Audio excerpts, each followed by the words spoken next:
Assalamualaikum warahmatullahi wabarakatuh.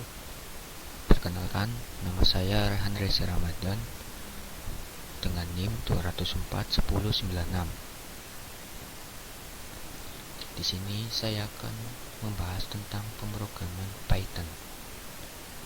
Python merupakan bahasa pemrograman yang tidak sulit dipelajari untuk pemula karena Python mempunyai struktur sintak yang rapi dan mudah dipahami. Python mempunyai library wajib untuk pemula. 1. NumPy digunakan untuk mempermudah pengguna dalam operasi aljabar linier seperti vektor dan matriks. Pandas adalah library kedua Python memuat sebuah file ke dalam tabel virtual menyerupai spreadsheet. 3. Matplotlib library yang digunakan untuk menampilkan hasil analisis berupa grafik berwarna dengan lebih rapi dan menarik. Cara install Anaconda. Untuk menjalankan sebuah pemrograman Python, kita membutuhkan tools atau aplikasi yang bernama Anaconda. Anaconda sendiri cara installnya adalah dengan cara 1. Hapus semua Python di Windows. Ingat, Python Anaconda dan Windows terpisah, tapi kita mau mencegah konflik di masa depan. 2. Download dan install Anaconda. Cara mendownloadnya yaitu ke alamat ini sudah diterap, yaitu http://www.anaconda.com /produk/individual. Setelah terinstall, buka environment dan buatlah environment baru dengan nama image processing. Cara menginstal library pada virtual environment jika tidak ada di Anaconda. 1. Buka Anaconda Prom lewat administrator. 2. Aktifasi environment yang sudah Anda buat dengan mengetik conda activate name environment Anda. Karena library Mahotas tidak ada di Anaconda IDE, maka kita perlu menginstal manual dengan mengetik di command prompt, yaitu conda install conda proc Mahotas. Selanjutnya, mengenal NumPy. NumPy atau numeral Python adalah modul dasar yang bermanfaat untuk melakukan komputasi dengan Python. Paket ini menyediakan larik atau array multidimensi yang sangat bermanfaat untuk kepentingan pemrosesan metrik maupun cerita.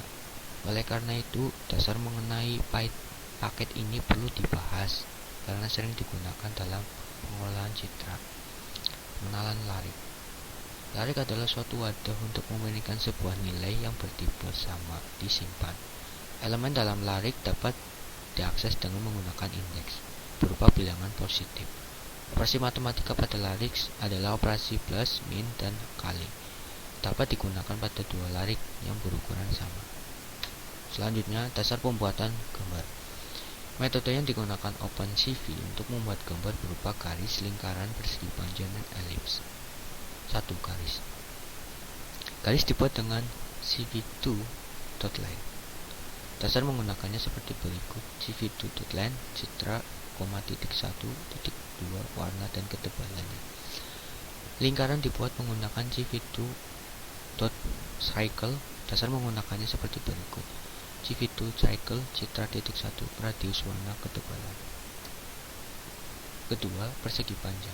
Persegi panjang dibuat dengan menggunakan cv2 rectangle. Dasar menggunakannya seperti berikut: cv2.rectangle, citra, 1, 2 warna dan ketebalannya. Selanjutnya, elips atau bentuk lonjong menggunakan cv2.ellipse. Dasar penggunaannya seperti berikut: cv2.ellipse, citra, titik pusat, sumbu, sudut awal, sudut akhir, warna dan ketebalan.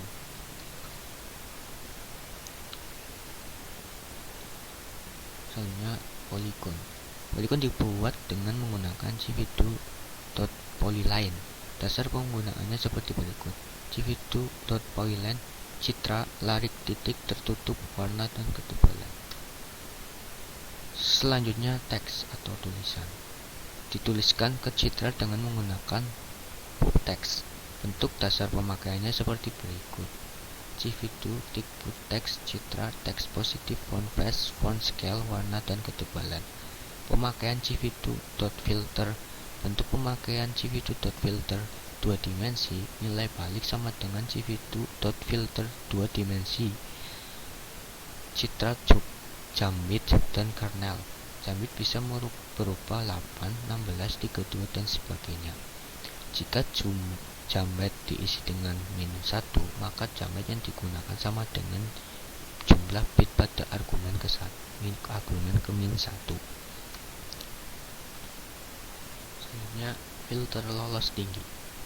Filter yang digunakan untuk melewati frekuensi tinggi dan menghilangkan yang frekuensi rendah. Biasa digunakan untuk mendapatkan tipe objek dalam citra atau menanjamkan citra. Filter lolos bawah digunakan untuk meloloskan bagian frekuensi rendah, menghilangkan yang berfrekuensi tinggi. Filter ini digunakan untuk menghaluskan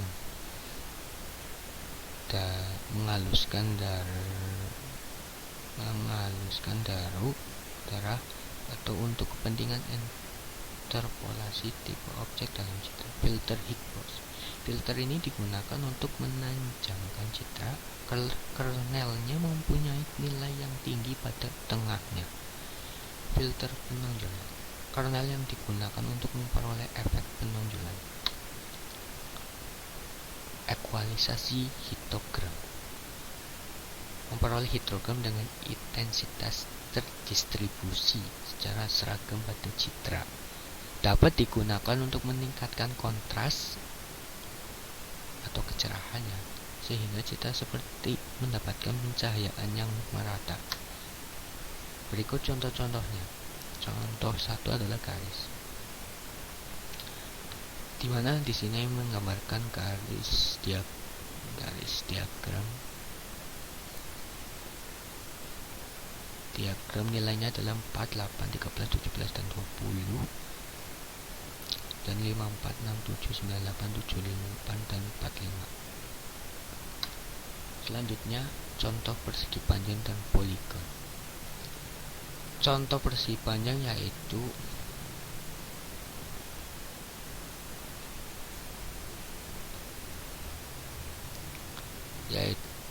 dengan cara menghitung luas dan keliling persegi panjang. Sebagai contoh, masukkan panjang 10, lebarnya 15, dan menghasilkan luas persegi panjang 150 dan kelilingnya 50.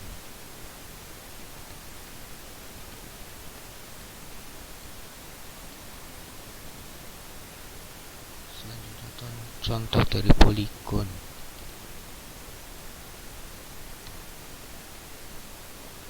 Contohnya itu memasukkan bangun datar persegi, segitiga, persegi panjang, dan segi banyak.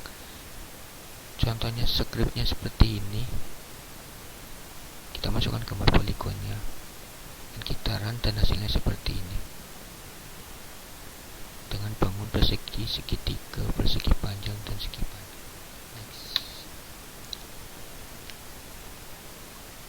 Selanjutnya contoh teks.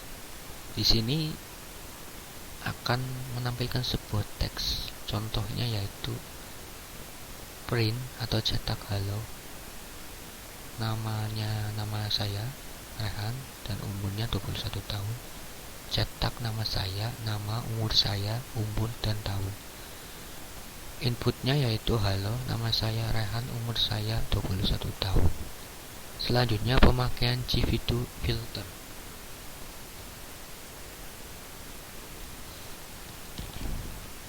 Di sini menginputkan sebuah gambar. Gambar ini gambar kucing. Ini gambar aslinya original. Memberi efek yaitu averaging. Skripnya seperti ini. sekitaran akan hasilnya seperti ini, original ke efeknya averaging. Selanjutnya contoh ekualisasi histogram.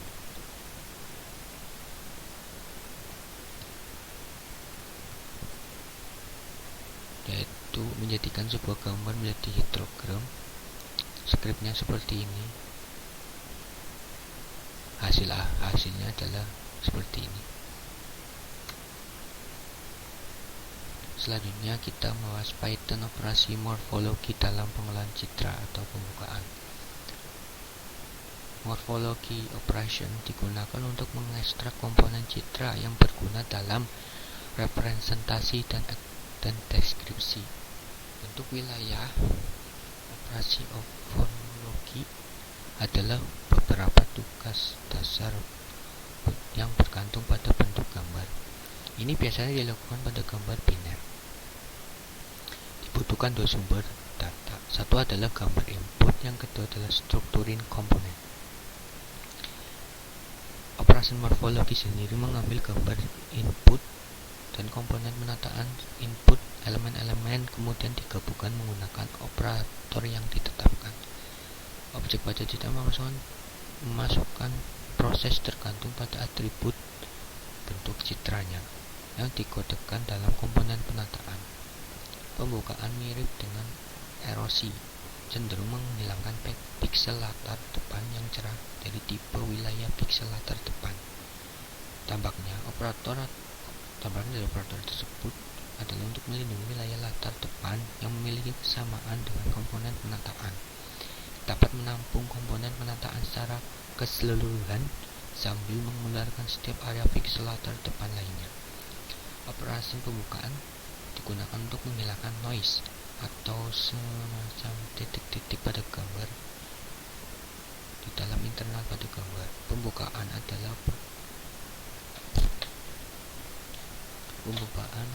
operasi erosi yang diikuti oleh operasi dilasi. Selanjutnya contoh sintaks morfologinya. Contohnya seperti ini, seperti di gambar ini.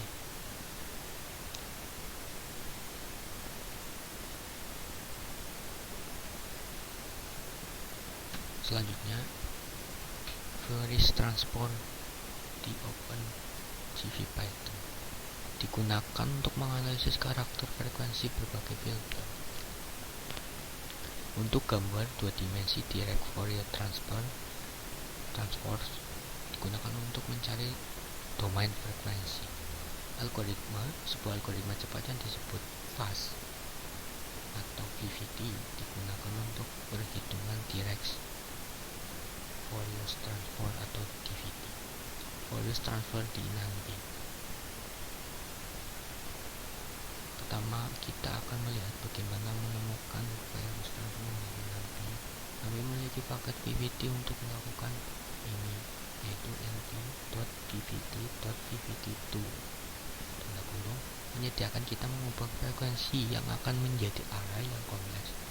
Argumen pertama adalah gambar input yang merupakan skala abu-abu. Argumen kedua adalah operation yang menentukan ukuran array output.